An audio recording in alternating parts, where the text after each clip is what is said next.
All right, gang, we are going to cover the last skill of Module 2, which is RTR, Real-Time Resilience. So, real-time resilience is going to build optimism. Go ahead and circle optimism. That's one of the core competencies that this skill will build. You'll see with real-time resilience that I'm going to teach you how to take on your counterproductive thoughts and not just change the channel of what you were thinking, like we did with mental games, but to hear each of your counterproductive thoughts and to prove to yourself why that counterproductive thought isn't true using evidence. Or you're going to put it in perspective, or you're going to challenge that counterproductive thought with some optimism. But we're going to take those thoughts head on now and annihilate them.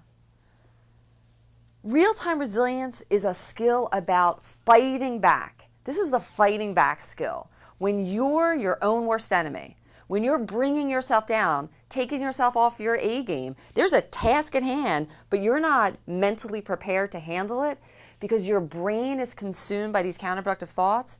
This is the skill that's going to enable you to open that door, walk through it, composed, ready to go, able to take on what's before you. RTR. Okay. You'll see that the goal here is to shut down counterproductive thoughts, not just bat them away like it was a mosquito. We're going to shut them down. We're going to turn off the part of our brain that's generating all of those counterproductive thoughts. And that's going to enable us to get back to the task at hand. You can also use real-time resilience when there's an anticipated activating event. What I mean by that is, imagine that a week from now, I'm giving a big brief, and I know that a week from now, right before I brief, I'm going to have lots of counterproductive thoughts. Well, I can practice RTR ahead of time. I can think to myself, well, what are the kind of thoughts I might have that are going to pull me off my game? All right, how am I going to respond to them? So that you can use this ahead of time to prepare for big events. Another important thing about RTR is it's an internal skill. And what we mean by that is you use this skill when you have counterproductive thoughts, they're taking you away from the task at hand, and you use RTR in the privacy of your own mind, like mental judo, to fight back against your own counterproductive thoughts. So it's an internal skill. It's not a tool for insubordination. So you don't use this skill when someone else is challenging you or giving you feedback or critiquing you. That's not when you use RTR. You use RTR to fight back against your own counterproductive thoughts.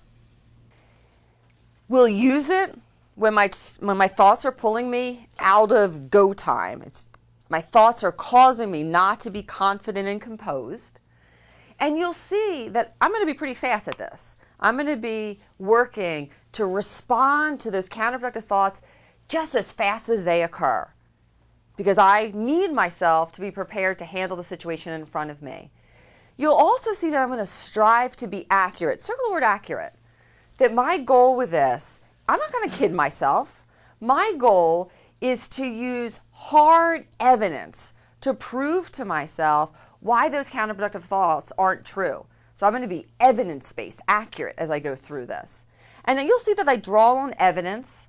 Sometimes I'm going to use some of the skills that we talked about with optimism. And other times I'm going to use the skill of putting it in perspective, naming how I can handle the situation.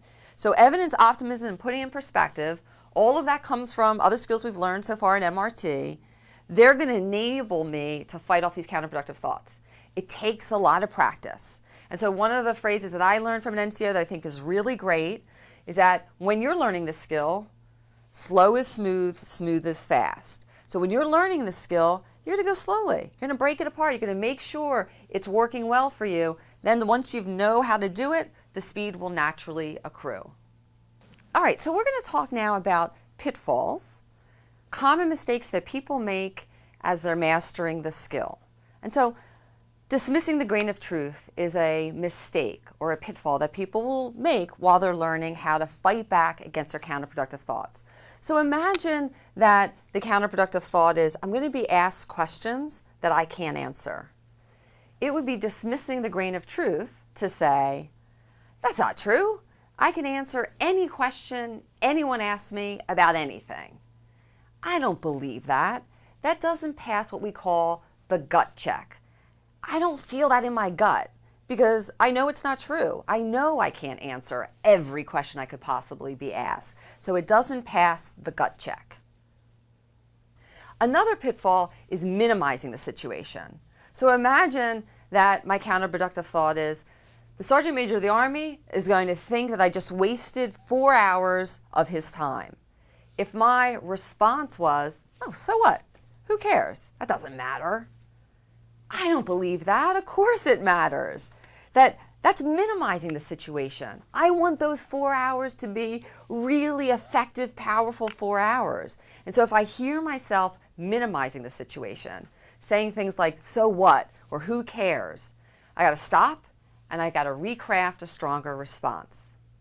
So that's the second pitfall, minimizing.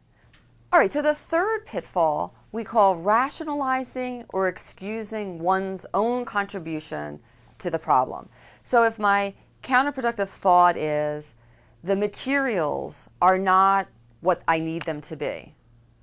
If my response is, yeah, way to go, Captain Hamlin, that's her fault, then I'm just playing the blame game. It's my fault too. This is my presentation. And so I've fallen into the pitfall of just blaming it away on someone else. When I see myself do that, I got to stop. I got to take responsibility for my own part of the problem and find a way to fight back against that counterproductive thought. So those are the 3 pitfalls that you will all fall into. And now we're going to practice how you get yourself out of those pitfalls once you're in them. Before we do, what questions do you have? Yeah, Sergeant Mason. How can I tell if I'm in a pitfall or if I'm actually using this skill correctly? Okay. So how do you tell the difference? How do you know if you've fallen into one of those pitfalls? And we call that the gut check. That when you use this skill effectively, you feel it in your body. You feel the response, the evidence-based response in your body. You feel it in your gut. I mean, people talk about how when they use a skill, they feel like they're standing up stronger, taller, their shoulders are back. And so you're going to really reflect on, did that pass my gut check? What other questions? Yeah, for Sergeant Smith. Is this mostly for situations where you feel anxious? Well, that's a great question. I mean, absolutely, some of the counterproductive thoughts we have is driving the emotion of anxiety, and RTR, real-time resilience, works great then. You can also use it when your counterproductive thoughts are driving towards other emotions that might be getting in your way at the task at hand, like anger. So if you have lots of counterproductive thoughts that's generating lots of anger or anxiety in you, you can use the skill in both situations. Any other questions? All right, good job. You're going to talk about this more with your MRT.